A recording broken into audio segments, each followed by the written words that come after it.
All right, we are ready to go here, and I just see that my my video is paused.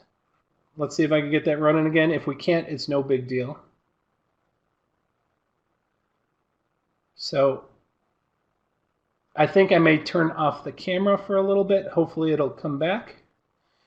Can you all hear me? I just want to make sure I'm still live here. Okay, good. I see you typing. Okay, sorry about that, especially if you are just tuning into this class via recording. Welcome to tonight's class. It's called Please Croak. It's not asking for frogs to die. In fact, we don't want frogs to die. We want them to croak. And so what we're going to learn today is about frogs and toads of North America. They're kind of like a neat thing to hear about. Not many people study them, not many people pay attention to them, but they're so incredibly important. So I think it's really awesome that we learn as much as we can about our natural world, even the more inconspicuous animals. And so tonight we're going to be talking about frogs and toads of North America. I'm going to be your instructor for tonight. My name is Daryl Radijak. I'm a wildlife biologist. And most of you know that we always tell our students who the instructors are. I teach most of the classes, but there's also a lot of other instructors that pop in. But just so you know that you're getting good information, a little background about myself. I received my degree in wildlife management from the State University of New York College of Environmental Science and Forestry. It's a big name, but it's an awesome school. As soon as I got that was in the early 90s. I started working for this wonderful place called the Appalachian Bear Center, which is now called the Appalachian Bear Rescue. Fantastic organization. Follow them. Lori Gunter, who's in the class today, works there, so go pay her a visit. Well, not right now, but later. But that's where my passion for dealing with bears. I do a lot of bear talks. That's where it evolved. I then got a job with the Tennessee Wildlife Resources Agency. I was a big game coordinator, so I was managing deer, bear, elk, you name all the big critters. And then for some reason, the director of the agency saw something in me, and he promoted me to the chief of wildlife for the state of Tennessee. Did that for another 5 years. So I had about almost 15 years in with Tennessee Wildlife Resources Agency. It was fantastic. Doing awesome stuff, tons of wildlife experience. But as a little boy, I always wanted to live and work out west. So about 4 years ago, almost 5 years ago, I made the leap and I headed west. And I've been living in northern New Mexico for almost 5 years now. It's just amazing. I wish y'all could see and do the things I do here. It is the hidden gem of the world, and I'll always brag about it. So with that, I've got a ton. My whole career is dealing with wildlife. I went to school for it. I've handled a ton of different wildlife. So the one thing I promise you is everything that I teach you and we learn today is going to be about, it's going to be based in science. I'm not going to give you my opinion on things unless you ask for my opinion. Everything I present is definitely going to be based on science. And so with that, I'm going to check real quick. No, my camera is still deader than a doornail. No biggie. Okay. So let's get started with today's presentation. I did tell you that Robert Brewer sometimes pops in, but I'm looking here and I don't see him in tonight's class. And so whenever Robert joins us, he's a fantastic resource. He's over in East Tennessee. Most of you know Robert from previous Wildlife for You presentations, but it does not look like he will be in there tonight. So let's talk and start with this idea of talking about frogs and toads. And the first thing I want to tell you is they are amphibians. And so we're going to be talking about this kind of group of animals called amphibians. And so this is where my first question comes out. What do you think is a general characteristic of amphibians? What makes an animal an amphibian? Anyone know? What's kind of like the prerequisite? Cold blood, metamorphosis, these are all good things. Absolutely, a lot of the amphibians have that, or most of the amphibians have that. One of the things that the most basic principle is that they're air-breathing animals, but they have a life stage that is aquatic. So they need water for a certain part of their life stage. And so if you look at a salamander or a lizard, they're very, very similar.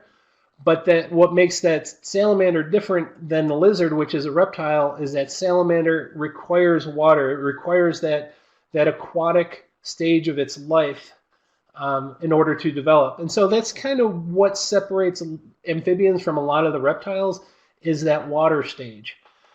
Now, and that's a really good thing, Trish. A lot of them have gills. They often lose their gills, but they definitely require that aquatic stage of their life. Now, just so you know, there's three main groups of amphibians, and where I'm talking about here, it's that Linnaean scientific nomenclature where you have kingdom, phylum, class, order, family, genus, species. There's three main groups, and these main groups I'm talking about are orders of amphibians. Can anyone name one big group? Just a common name. I'm not looking for anything scientific. In fact, I'll give you the first one because we'll be talking about it. Frogs. Can anyone name another? Very good, Lisa. Anura is the order we're going to be talking about tonight. But there's three different orders in amphibians. Trish, that's a good guess. It is not lizards. A lot of people say toads. Very good, Lori. You mentioned salamanders. So a lot of people think, all right, frogs, toads, and salamanders. That is what makes up amphibians. The problem is you'd be wrong, because toads are part of that group that Lisa pointed out. It's an order called Anura. So frogs and toads are in the same thing. So you have frogs and toads, you have salamanders, and then there's a crazy order in amphibians that we don't know much about because they're not typically found in fact, they're not found in North America. They're called caecilians. They're literally legless salamander-like creatures. And so these things, it's not Sicily like as in the Mediterranean Sicily. This is caecilian spelled that way. But I don't know if you can see it real closely. If you zoom in real close, that thing that looks like a wet worm or a wet snake has an eye, but they're literally legless salamanders. These are found primarily in Central and South America, so we don't really have experience with them, and so people don't really know much about them. The good news is we're not going to learn about them tonight. Since we're not going to have much contact with them, we won't even spend much time talking about them. In fact, we're not even going to talk about salamanders tonight because there's lots and lots of different salamanders. It would be a whole new class just to talk about salamanders. So what we're going to focus on tonight is this order called Anura, which consists of frogs and toads.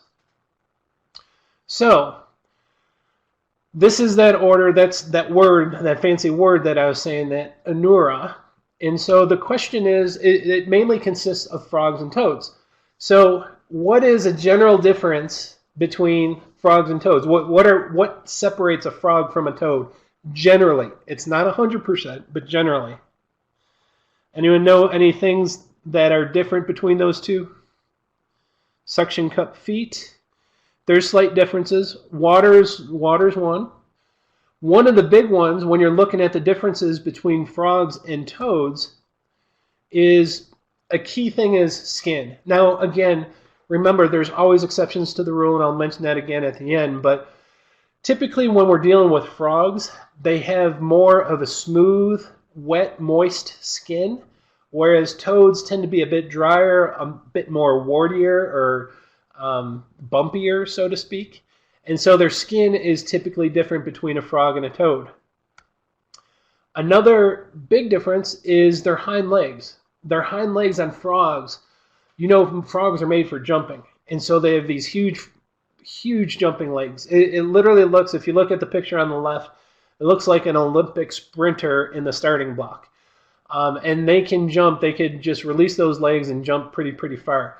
Toads' legs are a little bit scrawnier. And in fact, there's some toads that walk instead of jump. And so their legs are much different. And in fact, if you look at their whole body, the frogs typically have a much narrower waist, and then it goes into these huge, powerful legs.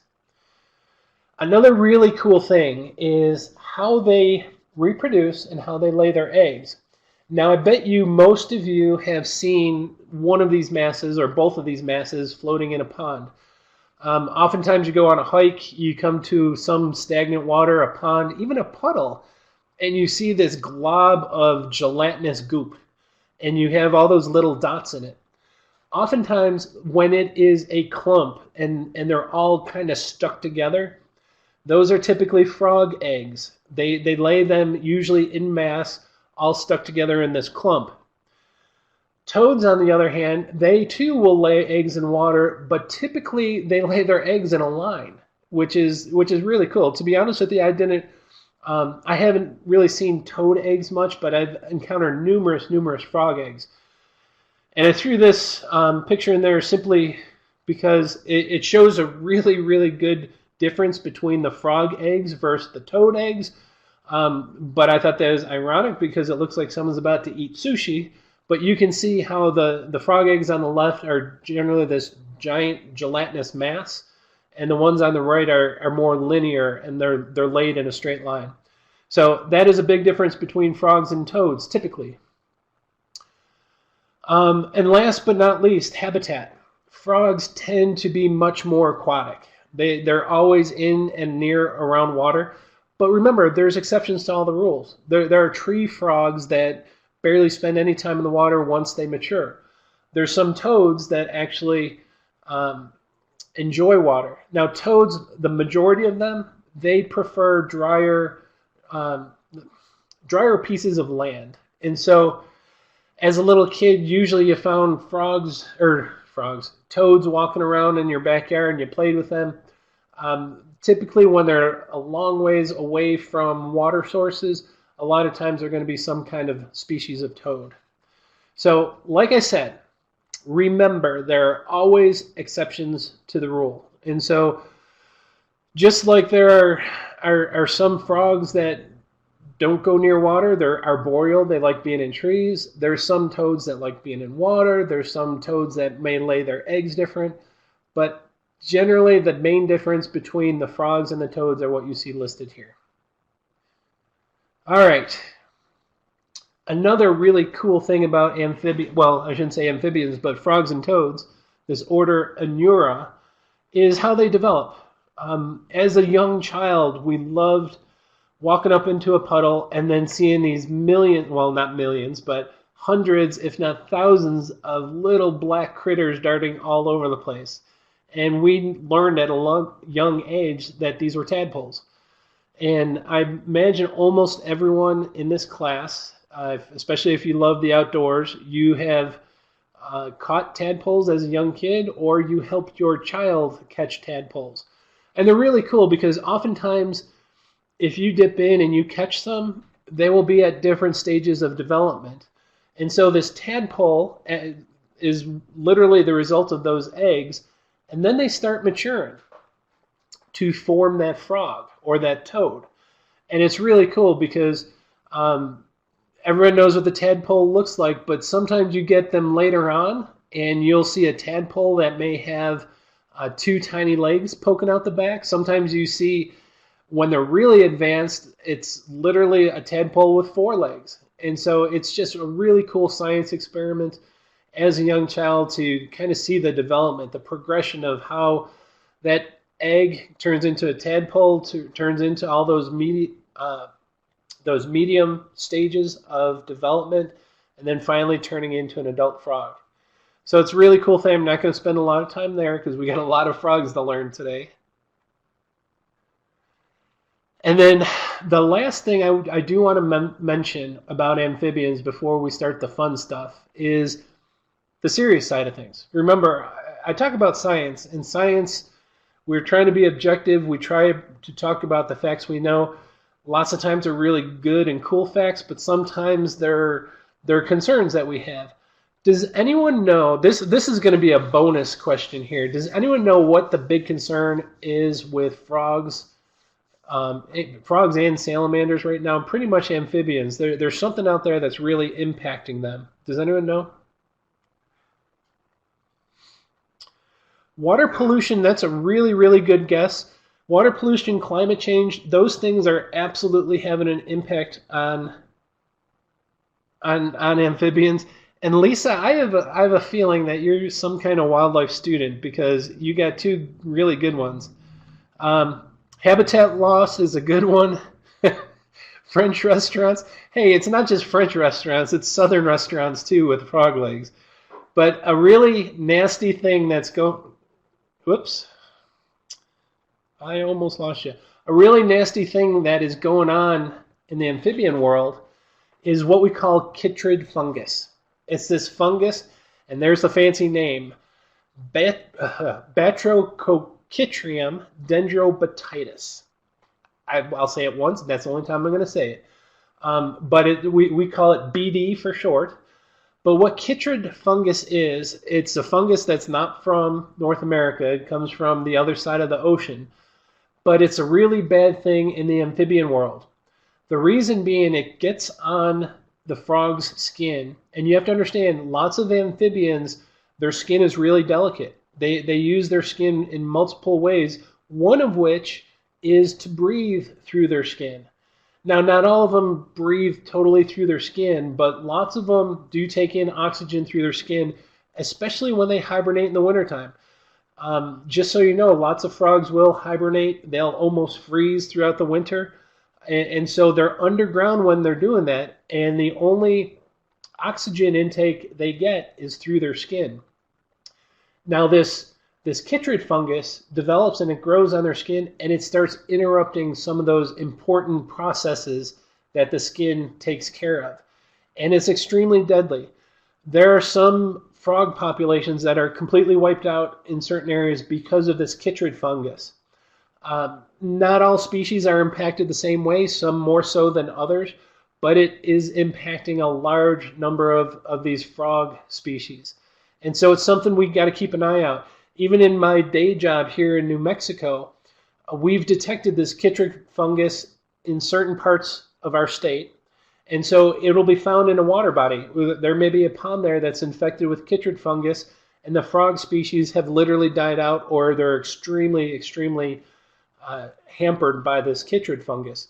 What makes it so concerning is we don't know how to stop it, because all it takes is one person visiting a pond, not realizing that they get this fungus either on their boots or somewhere else, and then they go visit another pond and they just transfer it from one pond to another pond to another pond.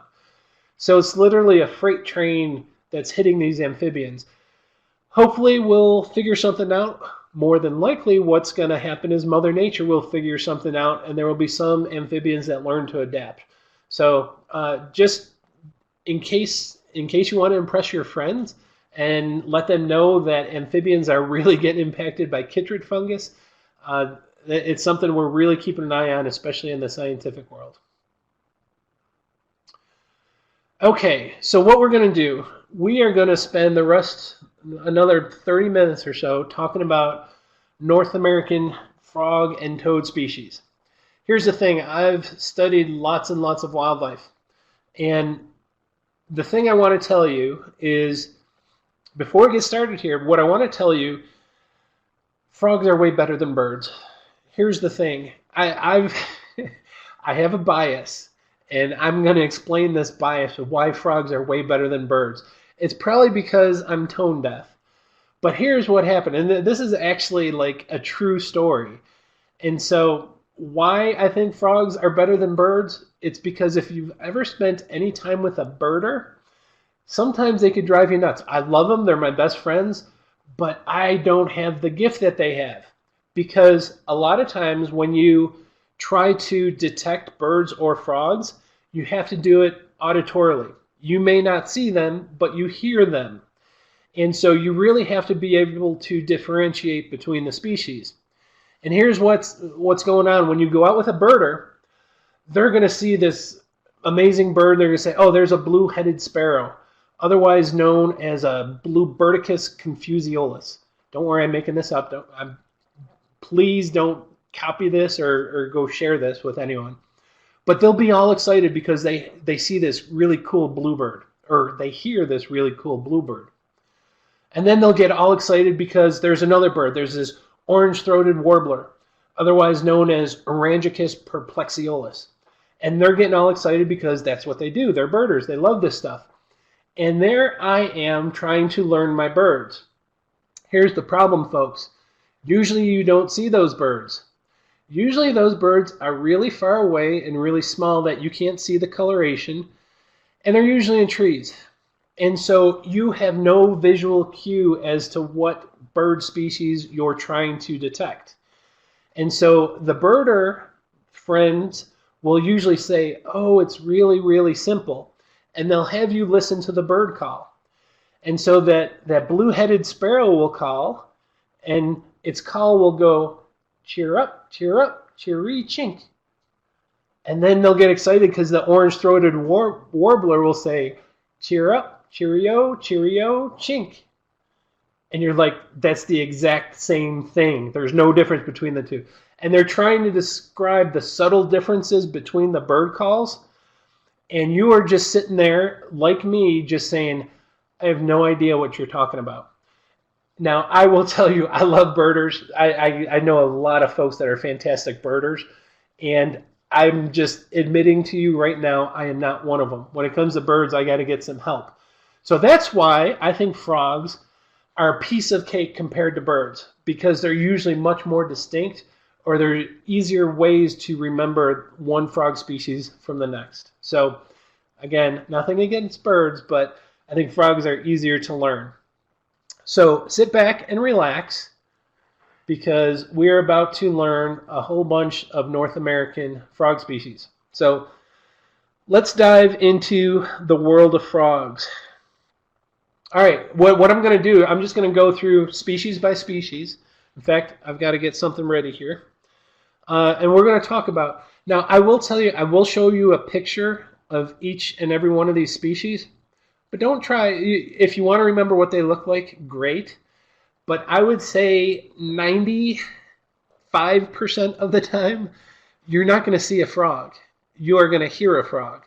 And so although it's great to be able to identify them by looks, odds are you're not going to have that opportunity to identify them by looks. And so what we're going to do is go through species by species. So I'll start with American bullfrog. Very, very common species. Scientific name is Lithobates catesbianus. And I'll just say these scientific names. You don't have to remember everything. But American bullfrog. For those wildlife folks that are on here, this genus used to be known as Rana, but they don't use that Rana genus anymore. It's Lithobates. And so if you look to see where American bullfrogs are found, you can see they're pretty widespread. All over, they're literally all over the country now in most places. But naturally occurring, it was most of the East Coast all the way through the Midwest. So that dark blue area is definitely where American bullfrogs originated. Now that pinkish area to the west is where we currently find bullfrogs.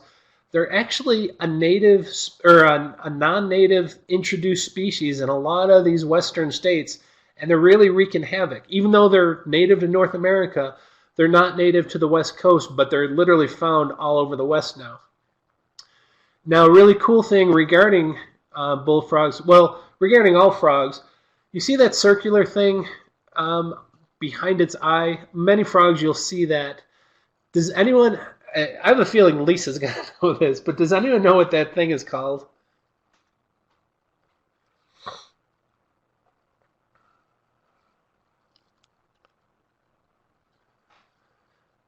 I see Dana typing something. Ears, solar, they function as ears. It's actually called a tympanum. Tympanum. And so it's kind of like a modified ear, but it's a device that really detects vibrations, and lots of frogs have them. I only pointed out on the bullfrog because it's really easy to see here. A cool thing regarding bullfrogs is they are one of the largest species of frogs in North America. They're extremely voracious. And what I mean by that, they eat, when they're grown, they'll eat anything. Even young, they'll eat small fish. They'll eat crayfish. They have even been known to eat things like mice or even little ducks. And so they're extremely voracious. When they get really big, they have a huge appetite. And so they're really cool frogs. They're the big guys. These are usually what people will make frog legs out of in those French and Southern restaurants. So what I'm going to do, I'm going to play the American bullfrog call for you. So sit back, and I'm going to try to explain it. To be honest with you, I don't really think I need to explain the American bullfrog call much because you guys have probably heard it. So here we go.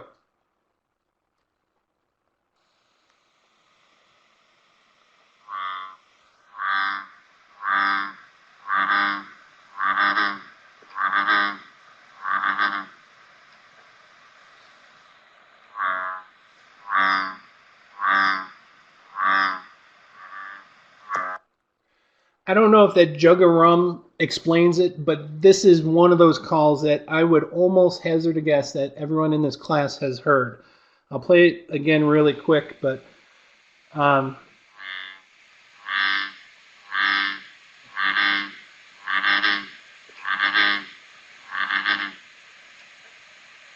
you can almost picture it sitting in the pond as you hear that. Whenever you hear that, that is an American bullfrog. How big do they get? They can get, I think, lengthwise, Katie, it'd be easy to look at. I don't want to give you something wrong, but they can get pretty big. Lengthwise from tip of nose to the end of the toes when they're stretched out could be anywhere from 12 inches all the way up to 16 inches on the really big ones, and they can actually weigh a couple pounds. Typically, they don't get that big. They're usually a little bit smaller, but they are the biggest of the frogs in North America. Okay, here's one of my favorites. It's called a spring peeper, and it's Pseudacris crucifer. The crucifer is because it oftentimes has an X on its back. But if you look at this, this is mostly an eastern species, and I apologize for the folks on the West Coast because the West is usually typically drier, so a lot of these frog species are found on the East. But there's a lot of different subspecies that can be found in different places. They're all going to sound somewhat similar. But the one here is called a spring peeper. The thing I love about the peepers is they are usually the first one to begin calling in, in the springtime. And so whenever you go out there and you hear these guys, a lot of people will say, oh, it's the first sign of spring. Now, the best way to describe their call is it literally sounds like a young chick. Now, that's when you're listening to one peeper. And let me play one spring peeper. And think of a little baby chick.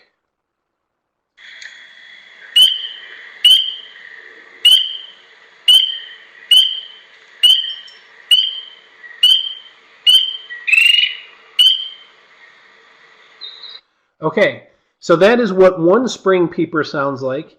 But most of you, when you come to a pond, it's full of dozens, if not hundreds of spring peepers, and this is what a pond full of spring peepers sounds like.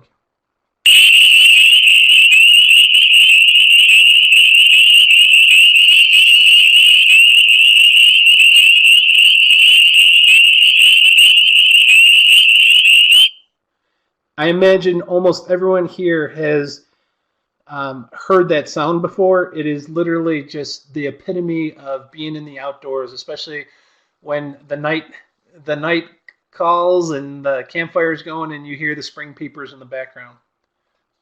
sorry for waking up your cat, but everyone knows spring peepers. Okay, what I'm going to talk about here, there's actually two species I'm going to talk about. They're tree frogs. One is the gray tree frog, which you see here. Another one is called the Cope's gray tree frog. It's pretty much, they're super closely related. In fact, they're found in the same area, and they're often very, very hard to differentiate between the two.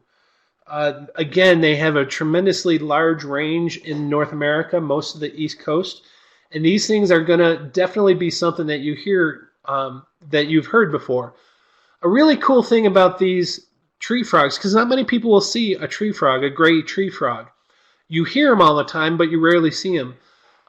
They're highly arboreal, which means they spend most of their time in their tree, but they have this bright orange leg patch that will startle predators. If something goes at them and they jump, that orange patch flashes and is supposed to scare the predator away. Whether or not it works, I don't know. But the gray tree frog, it's this high-pitched trill. If there's a birder out there that knows what a red-bellied woodpecker sounds like, it actually truly does sound like these tree frogs. Now, I will play both the gray tree frog as well as the Cope's gray tree frog, and you can really tell the similarity between the two. So here's a tree frog. You've heard this before. A gray tree frog, I'm sorry.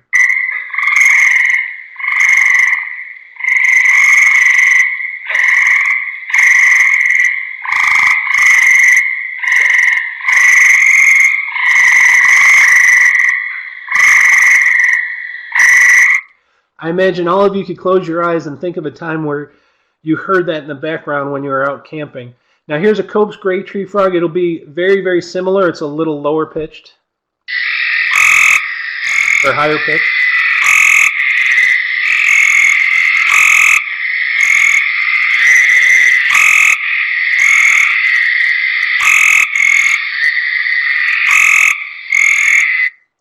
So again, very distinctive call.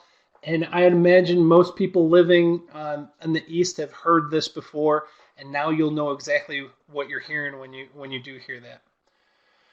Okay, here is my favorite frog call. It's a chorus frog. Now, I will tell you there are numerous subspecies and species of chorus frogs, and so the one I'll play for you is this boreal chorus frog. This is the range of the boreal found throughout a lot of the Midwest. There's eastern chorus frog. There's a northern chorus frog. There's lots of different species of chorus frogs. They sound very similar, which is really cool. What's also really neat is they've recorded these calls from chorus frogs, and they're literally so identical that even like complex computers could barely differentiate one individual from another individual. They sound exactly alike, which I think is really cool. But the best way to describe it, and you'll know it when you hear it, it sounds like someone takes a hard tooth comb and just drags their finger across that comb. So let me find where my chorus frog is. All right, here you go, guys. Now picture that comb with dragging your finger across the teeth.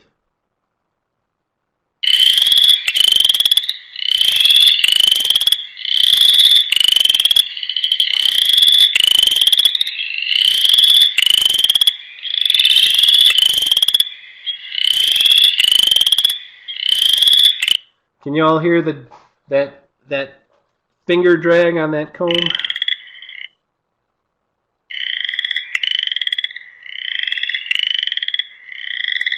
Now again, there's going to be multiple species of chorus frogs, but whenever you're out there and you hear, you're like, oh my gosh, that sounds like a comb, you know it's one of those species of chorus frogs. Okay, American toad. This is one of the more common, most popular toads, Anaxyrus americanus. I'm just trying to impress you with my pronunciations. Again, found all over the East, and I apologize to the Western folks, but a lot of these calls will be similar to some of the species we have in the West, if we do have them in the West. Keep in mind, this is one that as a young child that you often found in your driveway or in your yard, walking around, that was pretty much far from water. This is what we played with as a kid. This is what your mom always told you. You play with it and you're going to get warts. But that was the American toad. The cool thing, which when I was researching this, I found out that they traced the lineage to some toads back in South America, but it was so long ago that the Panama land bridge had not formed, and so they thought these toads got to North America through rafting.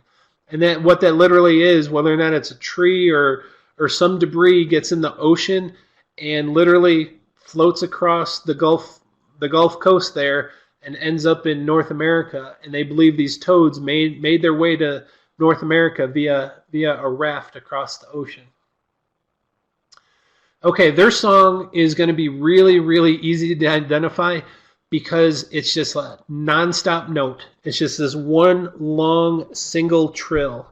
All right, you ready?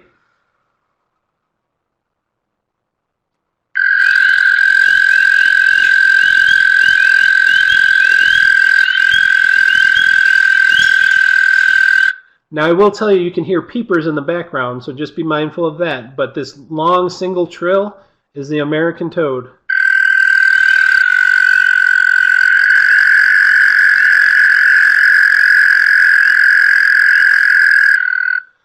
Again, super, super easy to identify. Now, I will tell you, I will quiz you later, but I'm not expecting anyone to remember these. But if you go over them, and I'll show you how you could go over them later, it'll be awesome because the next time you go to a pond, you'll be able to identify all the frogs out there. Okay, I've already lied to you once by telling you that the chorus frog was my favorite sounding frog. This might be my favorite sounding frog because each one I see anew is like, oh, I love this frog. This is a green frog, very, very similar. It's obviously in the same genus as American bullfrog, this Lithobates, but this is the green frog, Lithobates clamitans. And so where they're found, again, eastern species. Sorry, western folks. You have to understand most of the water is in the east too. So this was the most amazing thing when I was researching this frogs. You have to understand these are green frogs. They're named green frogs, and they're almost always green, except when they're blue. Because what happens is they have two pigments in there. They have a blue pigment and they have a yellow pigment. Y'all know as a little kid that blue and yellow make green, and that's why green frogs are green. Every once in a while, one of these frogs is born without the yellow pigment. That's called that exanthism, and so they're lacking yellow pigments. So this is what they look like. Again, it's extremely rare, but I think it's so cool that they actually have blue and yellow pigments that make them green. And so when it comes to their call, this is probably one of the most distinctive calls that you'll never ever mistake, because just like it says there, it sounds like a banjo being plucked. So here we go. Just think of a banjo.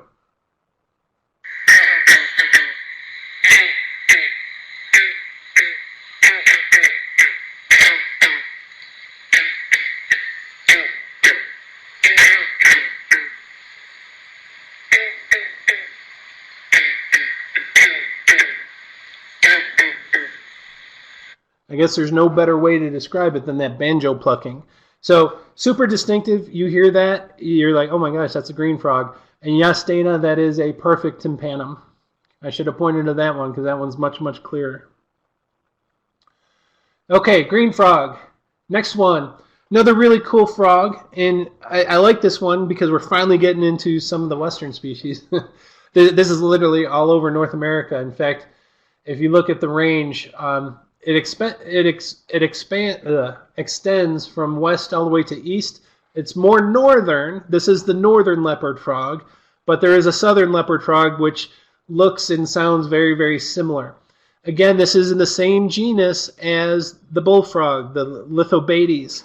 This is Lithobates pipiens, but this is a northern leopard frog. This is amazing.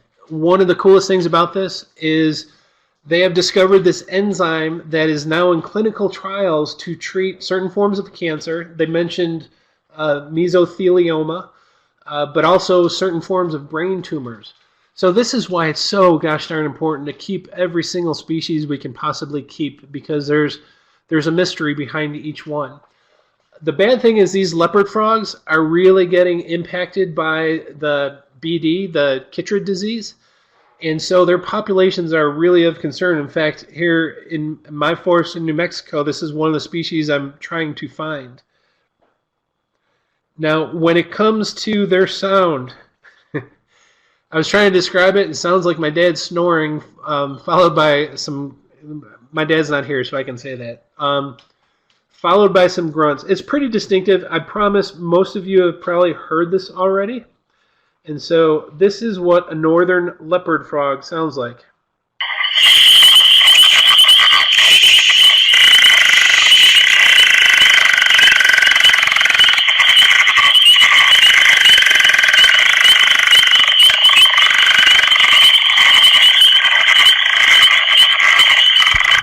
That one's a little distracting because there's a super loud peeper going off there. You can detect the peeper. As soon as you learn these, you're like, oh, I hear that.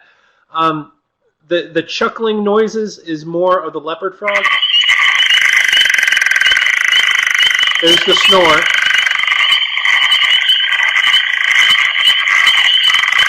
So it's got that guttural snore followed by those clucking grunts. And again, I apologize for the peeper in the foreground, but it's kind of cool recognizing the calls that are happening there. Southern leopard frogs will sound very similar, but once you hear, if you listen to a few more northern leopard frog calls, you'll get them down pretty easy. Okay, northern cricket frog, Acorus crepitans. Now, this also goes by the name of eastern cricket frog. There's a southern cricket frog. I was actually talking to Robert Brewer a week or so ago about cricket frogs, and he described their sound perfectly, which I'll describe in a second. But there's a number of subspecies of cricket frogs. Like I said, there's the eastern, also known as the northern. There's a coastal frog. There's a Blanchard's cricket frog. The cool thing is most of the cricket frogs sound very, very similar. This is one of those things where I was telling you there's always exceptions to the rule. And so this cricket frog is in the same family of frogs as the Cope's gray tree frog, although that was pseudo-Acorus. But cricket frogs are tree frogs, but they don't live in trees. So how confusing can that be? The best about this call, and Robert Brewer described it, he described it as two glass balls that were being rubbed together or bumped together. Oftentimes it's described as two pebbles being clicked together. But I like to think of it more as the sound of a can of spray paint, because I think you'll definitely hear that spray paint sound. All right, here's the cricket frog.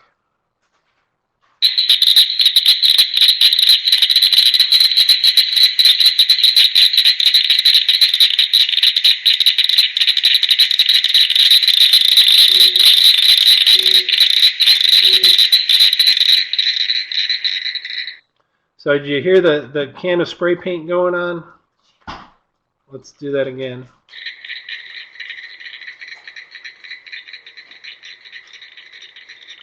It's like you're down to the last little bit and you're really shaking it to make sure you mix it up really good. Katie, you had a good question about why are they so loud and why do they call at night? Why they're so loud, they're fighting with dozens or hundreds of other frogs to mate. And so the more showy you are, the louder you are, the more likely you are to attract a mate. And so there's something to be said about being the biggest and strongest or loudest or most vocal. And so it's all about mating. Now, why they call it night, a lot of times frogs and a lot of other species are triggered by temperature. So when they hit a certain degree, oftentimes they got to hit a minimum degree before they call. And it's literally a trigger that sets the whole pond ablaze. And it's really, really cool. And so mating purposes, temperature has a lot to do with it, but it varies quite a bit from species to species. Okay, pickerel frog, Lithobates palustris. Again, we're in that bullfrog genus with Lithobates. What's cool about the pickerel frog, they're found throughout most of the east. There's some other species of pickerel frogs in there as well, or subspecies. They're identified, and I thought this was interesting after looking through a few pictures, by their seemingly hand-drawn squares on their back. And so I finally found a picture that looked really good. Those spots on their back are somewhat squarish, and it just looks like someone tried drawing it on there with a paintbrush, and that's how they did it. Cool thing with the pickerel frog, well, I shouldn't say, this is kind of one of the least unique sounds, but I will play a pickerel frog for you.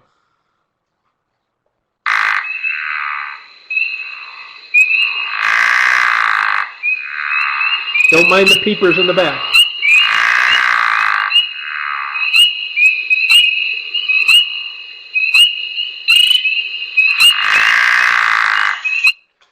like the picture says, it's like a 1 or 2 second snore. So again, try to ignore the peeper.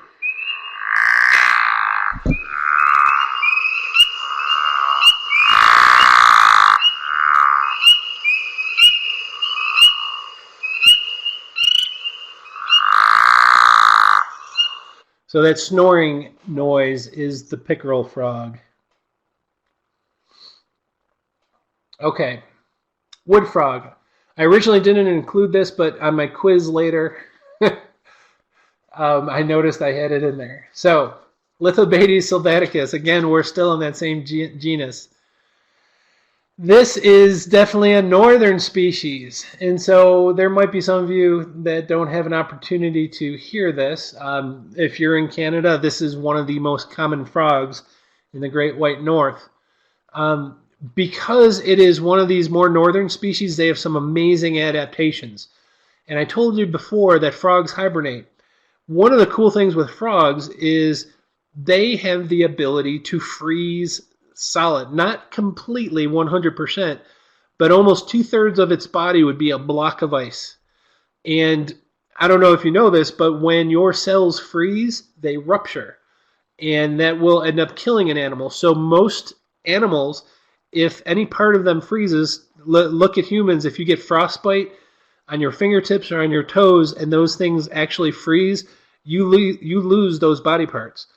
The frogs, on the other hand, have this unique ability where I don't know what is produced within the cells, but it allows them to freeze without rupturing the cell wall.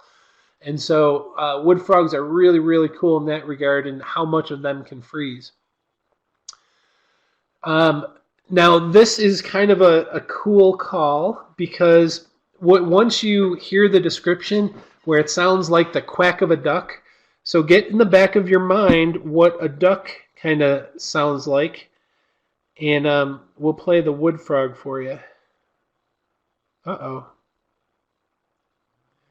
You know what? I'm not going to play a wood frog for you just yet. I'll find the... Hold on.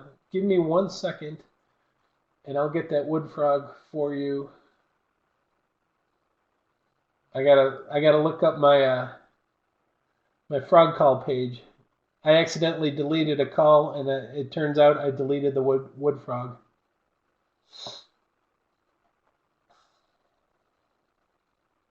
So take a breather, get a drink. I'll be back in 20 seconds. I'm almost there.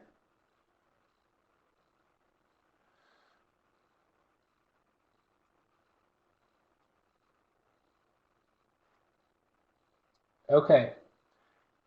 So, a wood frog, think of that quacking like a duck. Here's what a wood frog sounds like.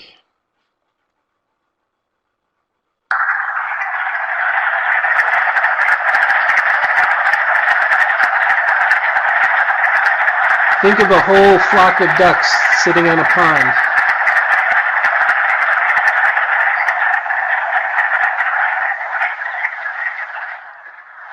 It's a lot of chattering, but if you know what ducks sound like, it sounds like this.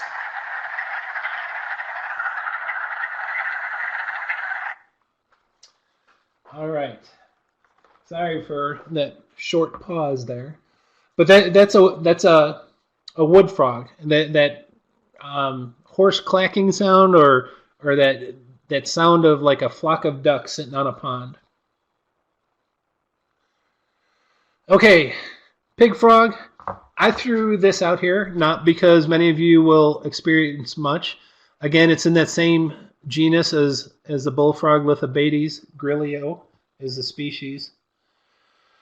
It's found in the deep south, so Florida, Georgia, the southern parts of Alabama, Georgia, Louisiana. So not many people will be exposed to this, but the reason I threw it in there is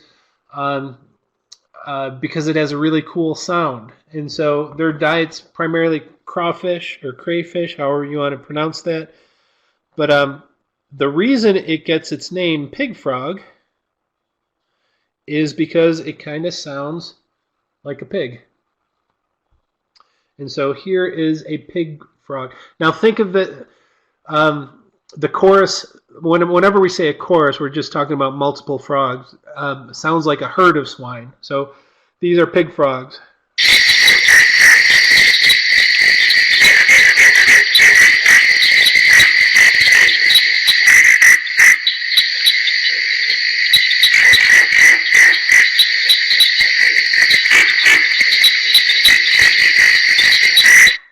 So it has that oinking guttural tone to it. So I threw that in there. You probably won't hear it unless you live in that deep south.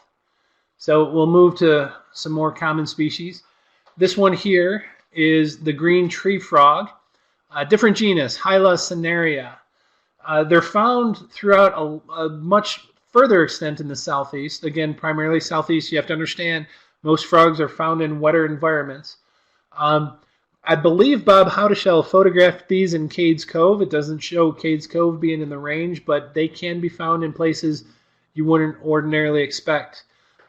It's a state frog of Louisiana and Georgia. I didn't have too much to say about the green tree frog, but their call is kind of cool. This quink, quink, quink. This sounds actually like that green tree frog. So here's the green tree frog.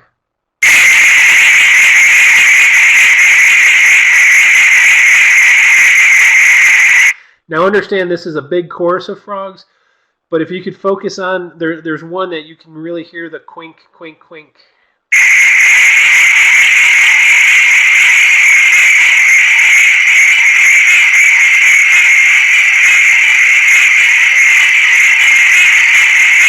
And yes, that's a barred owl in the background.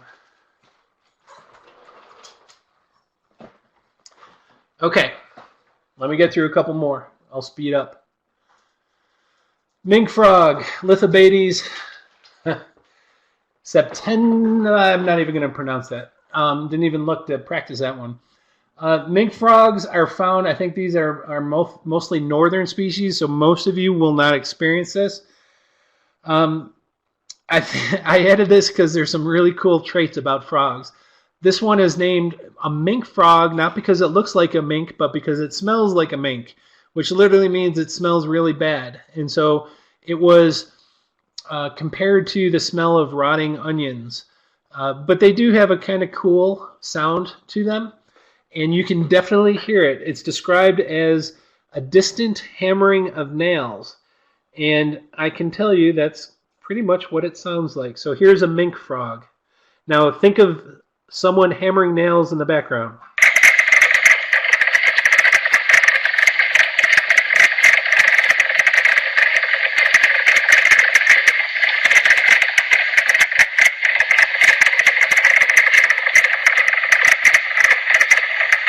Did anyone hear a frog in the background besides the mink? I'm going to back it up a little bit. Someone guess the frog in the background.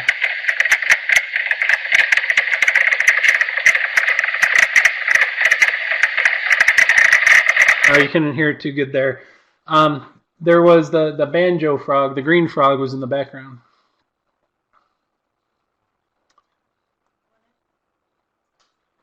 Okay. We are going to get back to another toad. This is the narrow-mouthed toad. You see the genus and species. I won't say it again. Again, fairly widespread where most of the water in North America is. So, again, southeastern. Now, there's definitely a number of subspecies of these narrow-mouthed toads. But this was one of those exceptions to the rule. Remember I told you toads typically have dry, warty skin? This usually has moist, somewhat smooth skin.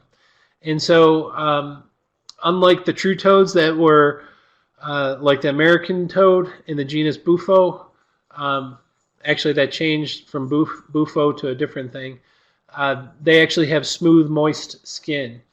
The cool thing with their sound is they sound like angry bees. And I will tell you, they sound like angry bees. So here is the sound of a narrow-mouthed toad.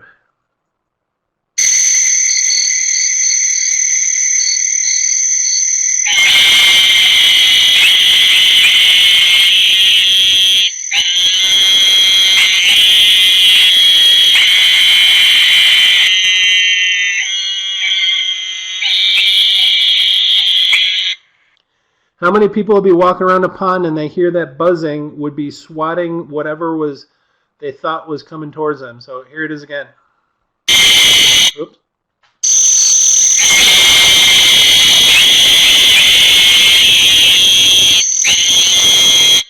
So perfect description, sounds like angry bees. All right, and I believe this is the last one we're going to go through because I thought it was a cool one to end on. This one is Couch's spadefoot. There's a number of spadefoot toads throughout North America. This one's found mostly in the southwest, Texas, Arizona, New Mexico. It actually touches California. So any of my West Coast folks, this if you're in that southernmost point, you might actually hear a Couch's spadefoot. The cool thing with these, they're found in arid regions. Now, understand when a frog develops from an egg to a tadpole to an adult frog, sometimes that takes many, many weeks, even a month or two, especially for some of the larger frog species. Because these are toads that live in a very arid environment, water is not at a premium. And so you'll get a heavy rainstorm, and the puddle may last just a few days or a week or so. And so these frogs will develop from eggs to adults in about 9 days. And so that's that evolutionary adaptation to changing to your environment. The reason I like this call, and I included this one, last one was angry bees. This one's going to be an unhappy goat. So, all right, here's the Couch's spadefoot.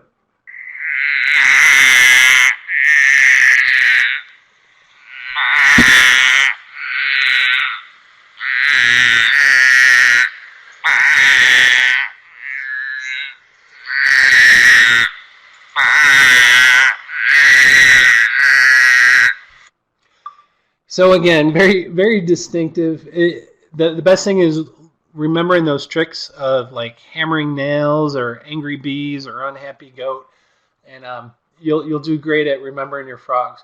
So hopefully you're not tired of frogs and toads yet, because I'm not done with you. We are wrapping up. It's been about an hour, but I want to see how good you are. Now, I don't anticipate anyone getting all of these except maybe Lisa, but because it's hard to remember. Obviously, you're going to have to go back and learn these more and more. But I am going to play a cacophony of frog calls, and I want you to... hold on. I accidentally recorded something I didn't mean to. I'm going to play a cacophony of these frog calls. I want you to identify the frogs that you hear. So picture this. You walk to a nearby pond, and you are sitting there, and you're going to spend the evening kind of hovering at this pond, trying to figure out what frogs are in this pond. And as you're sitting there listening, it's going to grow dark, and the frogs will become more and more active. And so, tell me what you hear.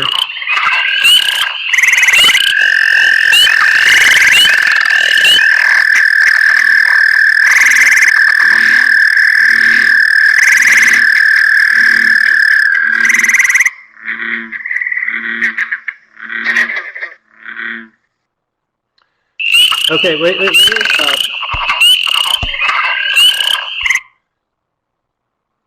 All right, I'm going to play it again.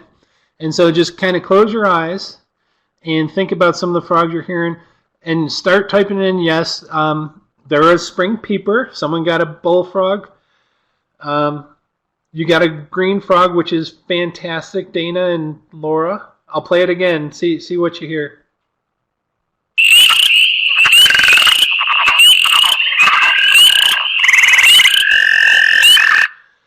Right at the very beginning, and I'll do it again, it kind of sounds like a duck quacking.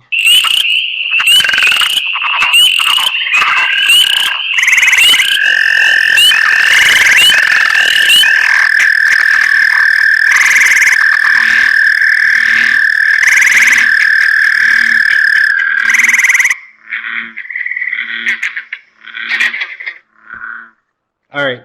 Now,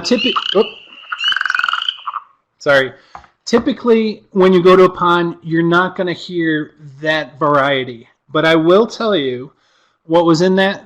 There, let's see what you got. That duck collie one were wood frogs. There's spring peepers. There was a gray tree frog. So, Laura, you did fantastic. There's a bullfrog in there. Good job, guys. The green frog was in there. I know a couple of you said a green frog. There's even a northern leopard frog and a chorus frog. The actual comb frog was in there too. It was hard to pick out of that. But I will tell you, next time you go to a pond, you're probably going to hear one or two different species. If you're lucky, you'll hear 3 different species. The cool thing is, if you learn these, which you have a great start right now, but that, my friends, is the world of frogs. Now, here's what I need you to do. Don't stop here. Don't think that you're the world's frog aficionado now. What I did, and what is a great resource, is the USGS, the U.S. Geological Survey, out of the Patuxent Wildlife Center. Fantastic website when it comes to frog calls. And so you can try to remember that that web address, but the easiest thing to do is go to Google and just type in USGS frog quiz. And it's going to pop up with this sheet here on the left. And it's got drop-down menu, and it has like all the frogs in North America. I only touched on about 12 or 15 different species. This probably has 50 different species, or close to it. Fantastic resource. The cool thing is, once you select a frog, it will have the recording, and it'll tell you how to remember it. And so those descriptions like the angry bees or the hammering nails or the plucking banjo, easy ways to remember those things, and then they'll let you listen to that frog. The coolest thing and one of the most wonderful things is, and I tell it to people all the time, knowledge is power. And so when you know what's going on around you, or you know the things that are around you that you were completely oblivious to prior to taking these classes, it has this most amazing, powerful effect that gives you confidence when you're out on a hiking trail. When you can pinpoint a tree, you can say, hey, do you hear that chorus frog? It's just a wonderful thing, and I joke around all the time about impressing your date, but you sure will impress a lot of people. Might not be your date, but you'll impress a lot of people with the more wildlife knowledge you know. So with that, I'm going to tell you, well, thank you for attending. I'll ask if you have any questions. That's a great demonstration of how long frog legs are. That's actually a frog on the Pacific coast, if any of my West Coasters are here. I have to give a lot of photo credits. I didn't have a lot of these, but the USGS website had a great amount of help for me there. You all know how to follow us on Wildlife for You, the Facebook page. By all means, leave comments, leave reviews. The reviews are great because they stay longer instead of getting lost in a comment thread. Trish Stevens is absolutely amazing for maintaining the Twitter, Facebook feed. And just so you know, mark your calendars. I know a lot of you are already registered for this, but we have another webinar coming up in 2 weeks, and it's featuring Kim DeLozier. And he's going to be talking about bear encounters. Now, this webinar is pretty much his ball. He's welcome to talk about anything he wants. And it's 2 weeks from today, May 21st, and he's going to be talking about bear encounters and his wealth of knowledge with dealing with and handling black bears in the Smokies throughout his entire career. So with that, I'll go back to this slide and say, any questions on frogs? Otherwise, I thank you so very much. And looks like I have to get a new video camera.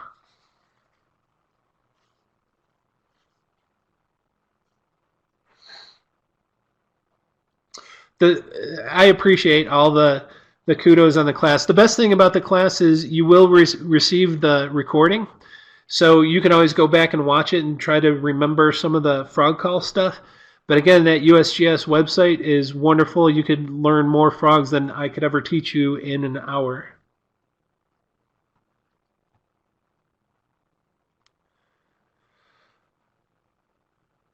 All right.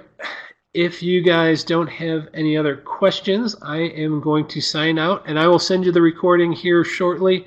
And thank you so much. You guys totally rock. I love you guys for tuning in all the time, and we'll see you at an upcoming webinar.